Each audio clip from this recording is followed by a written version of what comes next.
Jesus Christ podcast. Check it out. The Jesus Christ Experience. Jesus by day. Jesus by night. Okay, we on? And we are live.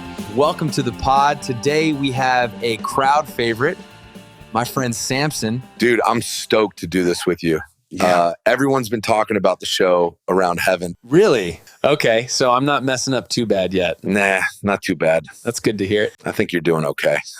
So I know everyone probably wants to hear about killing the lion and the donkey jawbone incident, but man, I'll tell you what, people love those stories. And they are great stories, but today I wanted to go a different direction. That's cool.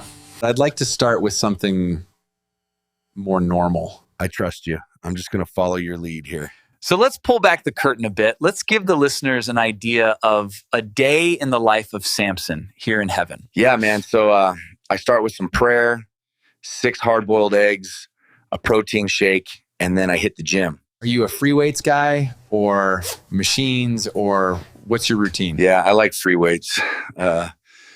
They don't let me do the machines anymore because I broke a few.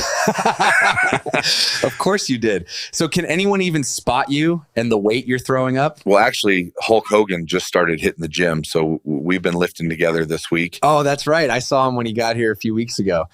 I can't think of a better workout partner for you. That's awesome. He does say this funny thing where he's like, "Oh yeah, brother, you got this." Dude, if I was working out with you guys and he said that, I'd lose my mind. Seriously. Back in the day, I was such a Hulkamaniac. A Hulkamaniac? What's that? Are you messing with me? I don't know what you're talking about. Okay, time for the history lesson. So back in the day, all the WWF fans that loved Hulk Hogan were called Hulkamaniacs. That's so funny. Love the Hulkster. You got to go back and watch some of his matches. They were so epic. Love hearing this. I had no idea. He's a cool dude. Okay, that's it. I got to get in there and lift with you guys one of these days. Let's do it. If there was ever a sign from God to get back in the gym, this is it. So I just noticed the man bun. That's a new look. Dude, I didn't know this was a thing. I like it.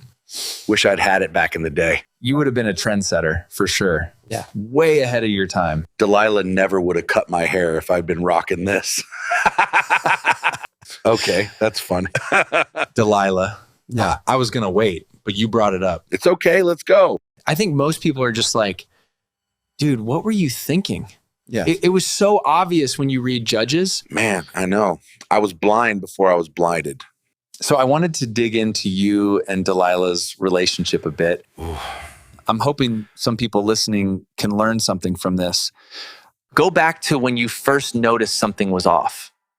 Like, what was the first red flag? Yeah, I guess it started small, like asking me to skip going to the temple with the other men so we could spend time together. Isolation starts small. They separate you from your support system gradually. Red flag for sure.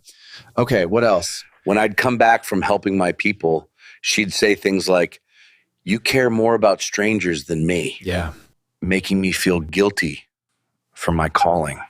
Yeah.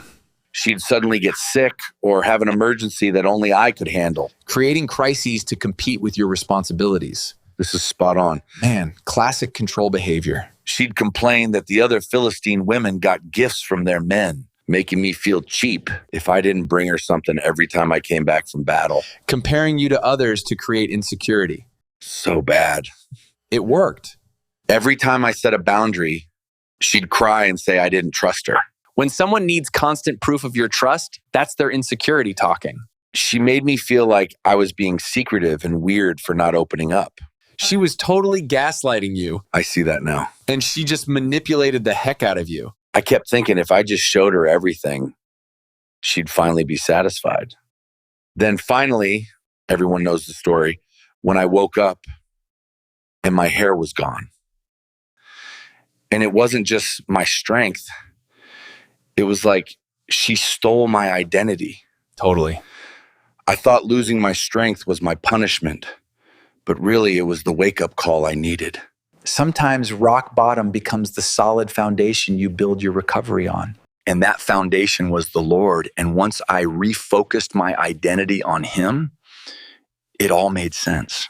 What would you tell someone who's currently in a Delilah situation? Look, I know you think you can fix them or love them into changing, but that's not your job. You can't heal someone who's committed to staying wounded. Jesus, you dealt with betrayal too, right? I had my fair share, you could say. How did you handle knowing someone close was going to hurt you? I knew Judas was struggling with greed, but I kept loving him anyway, though I wasn't naive about what was coming. Didn't that mess with your head, knowing he was fake the whole time? That's the thing. He wasn't fake at first. He just changed. Yeah. Greed really changed him. And I always knew the master plan. Ain't that the truth? Okay, changing gears here. I wanted to try something new. We have a call-in hotline, and we have our first caller on the line.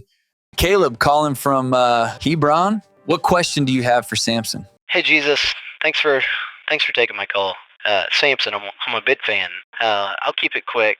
I just wanted to ask, how do I know if God can still use me after I feel like I've messed everything up? Man, you're talking to the guy who broke every vow, let down every friend, and still made God's highlight reel. If you're breathing, you're not done. He's not finished with you yet. Gosh, this is such good stuff. I wish every young man could hear this. Caleb, I hope that helps. I'll keep you in my prayers. Be strong, brother.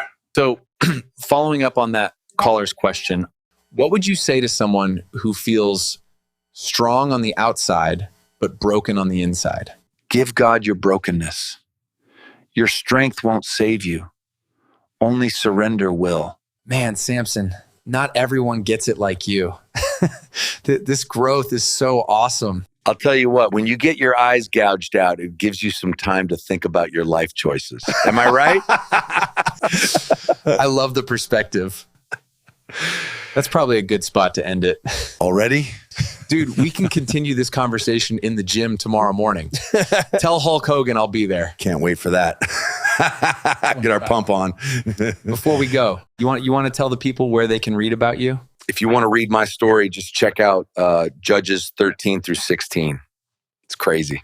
Yes, it is. So that will do it for the show today. Special thanks to my friend Samson, judge, Levite, leader, and just an overall awesome guy. Thank you for having me on the show. Thanks for coming on and being vulnerable. We got to do this again. And that's the gospel truth for today, folks. See you guys next time. Peace be with you.